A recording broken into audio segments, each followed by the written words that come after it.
大家好，我是 Jenny， 欢迎来到沉思者 J。 想象一下，你打开电视，荧幕上出现一位充满活力的男人，他用最简单的语言告诉你贝多芬为何伟大，他弹钢琴给你听，他指挥乐团示范，他让古典音乐变得像聊天一样轻松。这个人就是莱奥纳德·伯恩斯坦。伯恩斯坦1918年出生在美国麻州，他的父母是俄罗斯犹太移民，父亲经营美容用品生意，家里并不富裕。小时候家里根本没有钢琴，10岁那年，姑姑搬家，把一台旧钢琴留给他们。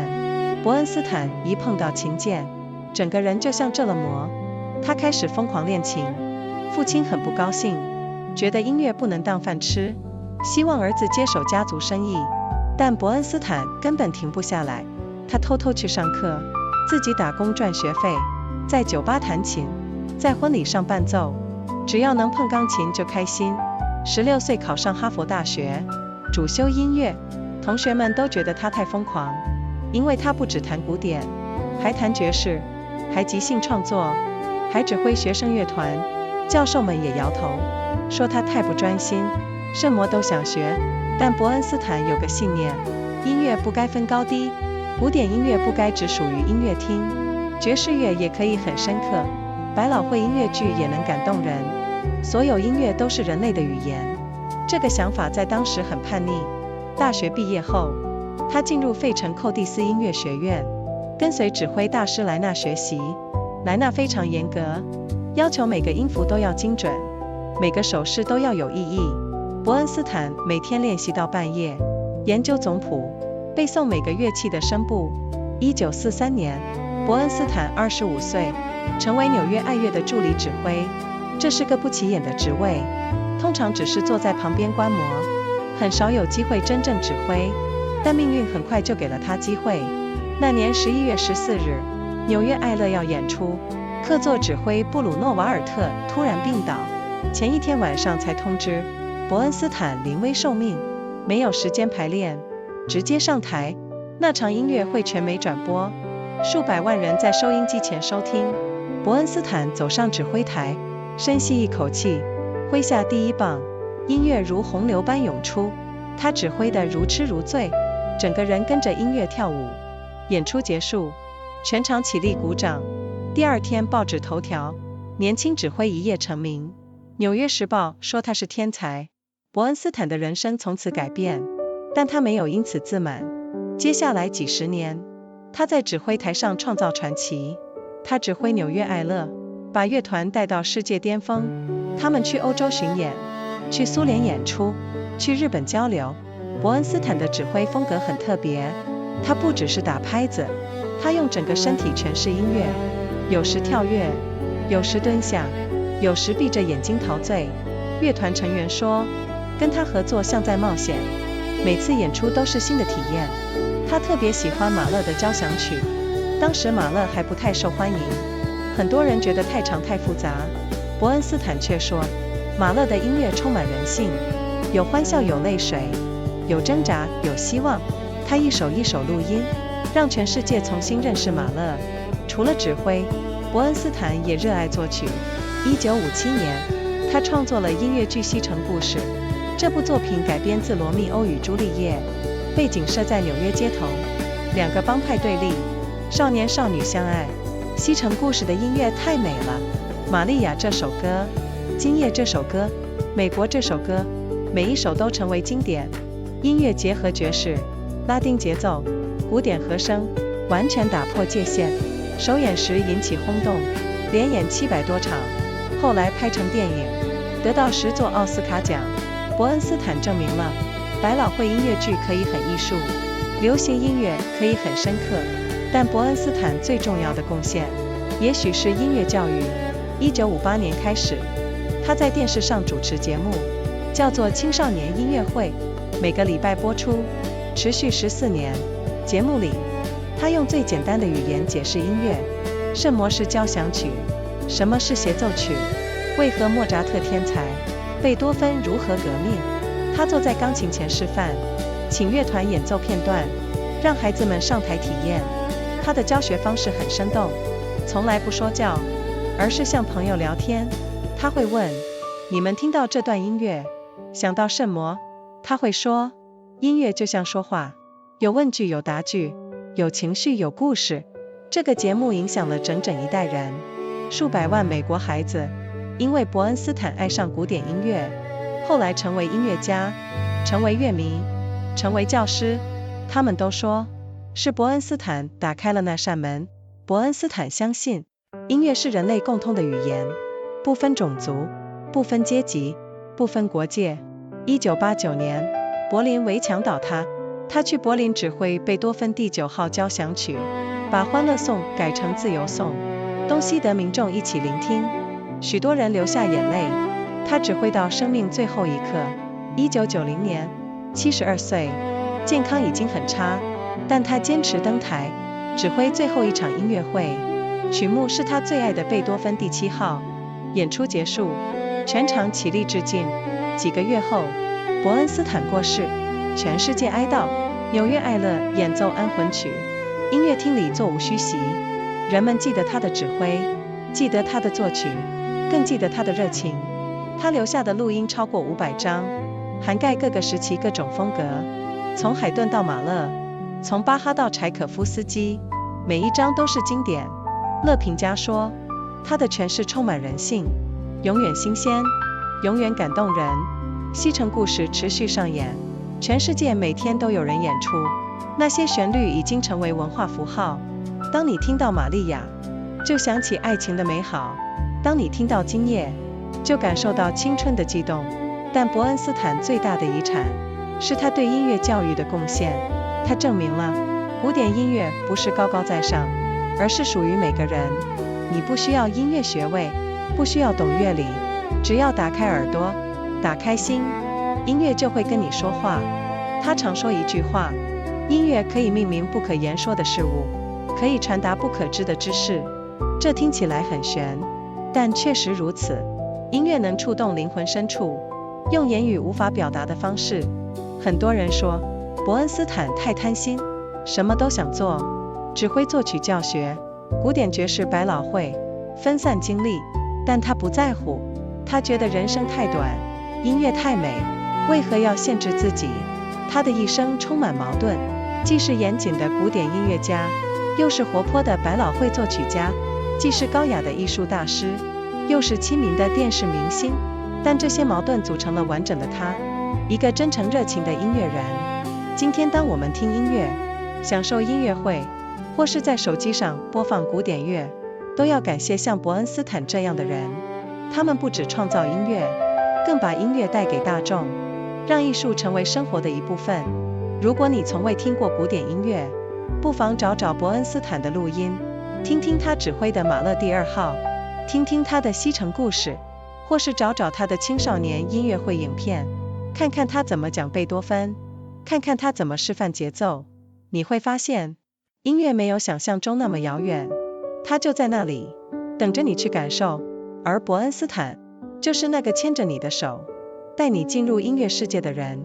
音乐是给所有人的礼物，不分贫富，不分教育程度，只要你愿意聆听，它就会对你说话。这是伯恩斯坦一生想告诉我们的，也是他最美的遗产。我们下次见咯。Hello everyone, I'm Jenny. Welcome to Thinker J. Imagine this moment. You turn on the television. A vibrant man appears on screen. He explains why Beethoven is great, using the simplest words possible. He plays piano for you. He conducts the orchestra to demonstrate. He makes classical music feel like casual conversation. This man is Leonard Bernstein. Bernstein was born in Massachusetts in 1918. His parents were Russian Jewish immigrants. His father ran a beauty supply business. The family was not wealthy. They did not even have a piano at home. When he was 10 years old, his aunt was moving houses. She left an old piano with them. Bernstein touched the keys. He became completely enchanted. He started practicing obsessively. His father was very unhappy. He thought music could not put food on the table. He wanted his son to take over the family business. But Bernstein simply could not stop. He secretly took lessons. He earned his own tuition money. He played piano in bars. He accompanied weddings. As long as he could touch a piano, he was happy. At 16 he entered Harvard University. He majored in music. His classmates thought he was too crazy, because he did not just play classical music. He also played jazz. He improvised compositions. He conducted student orchestras. The professors shook their heads too. They said he was too unfocused. He wanted to learn everything. But Bernstein had a belief. Music should not be divided into high and low. Classical music should not belong only to concert halls. Jazz could also be profound. Broadway musicals could move people deeply. All music is human language. This idea was quite rebellious at that time. After college graduation, he entered the Curtis Institute of Music in Philadelphia. He studied conducting under the great maestro Reiner. Reiner was extremely strict. He demanded every note be precise. Every gesture must have meaning. Bernstein practiced until midnight every day. He studied scores intensively. He memorized every instrument part. In 1943, Bernstein was 25 years old. He became assistant conductor of the New York Philharmonic.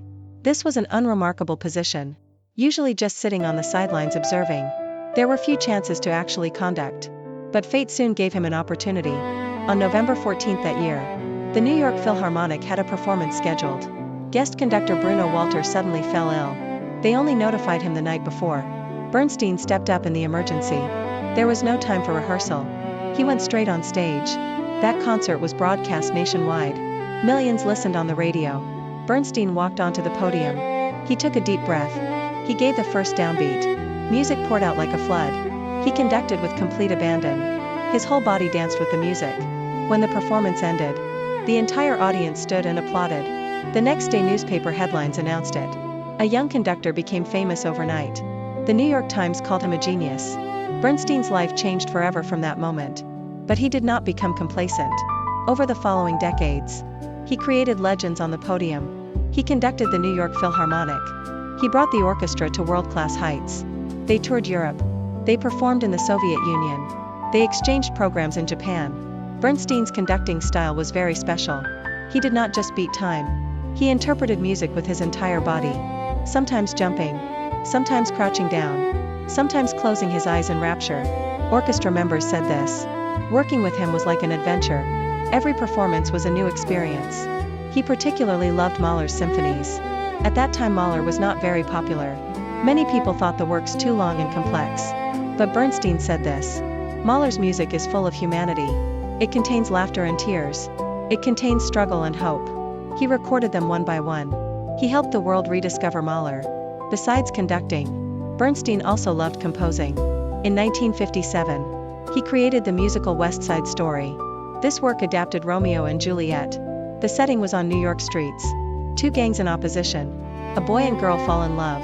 The music of West Side Story was so beautiful. The song called Maria. The song called Tonight. The song called America. Every single one became a classic.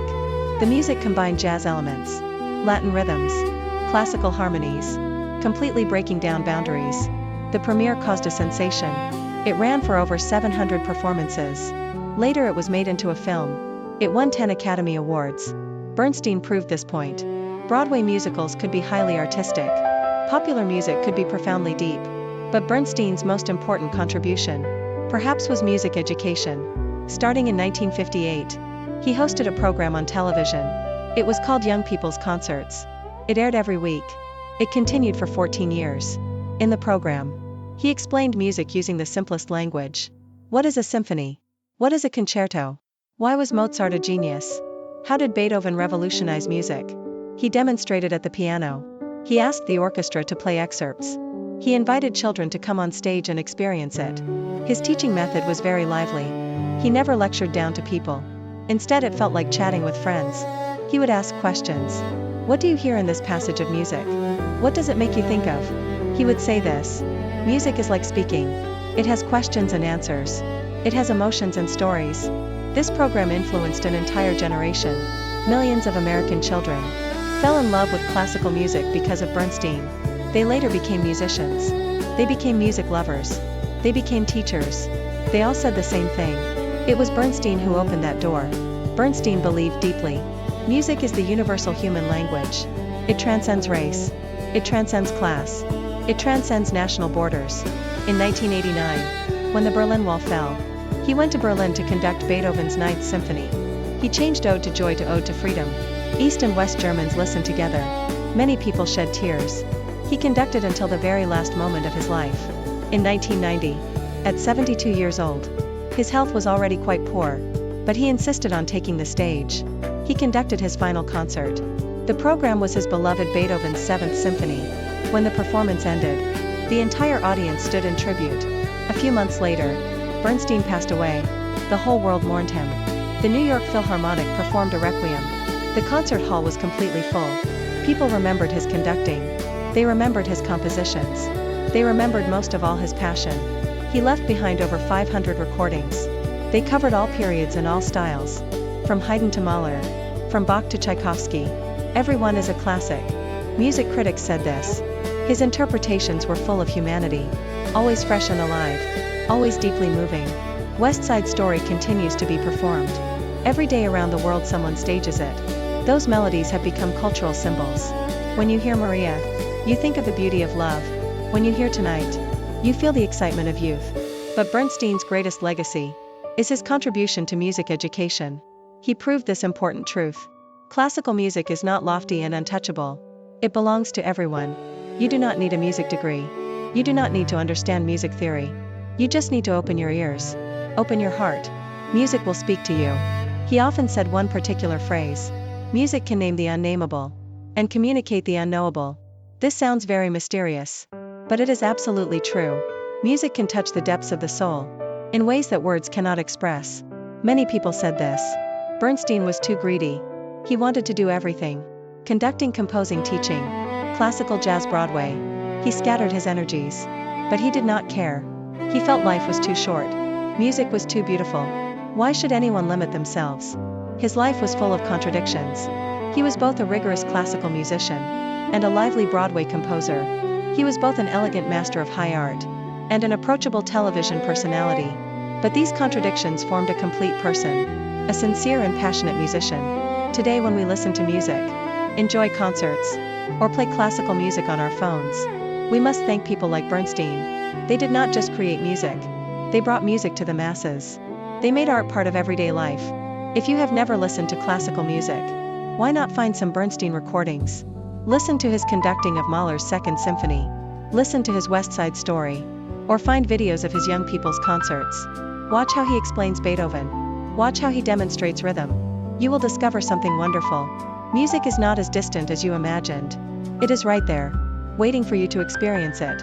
And Bernstein, he is the person who takes your hand and leads you into the world of music. Music is a gift for all people, regardless of wealth or poverty, regardless of education level. As long as you are willing to listen, it will speak to you. This is what Bernstein wanted to tell us throughout his life, and it is his most beautiful legacy. See you next time.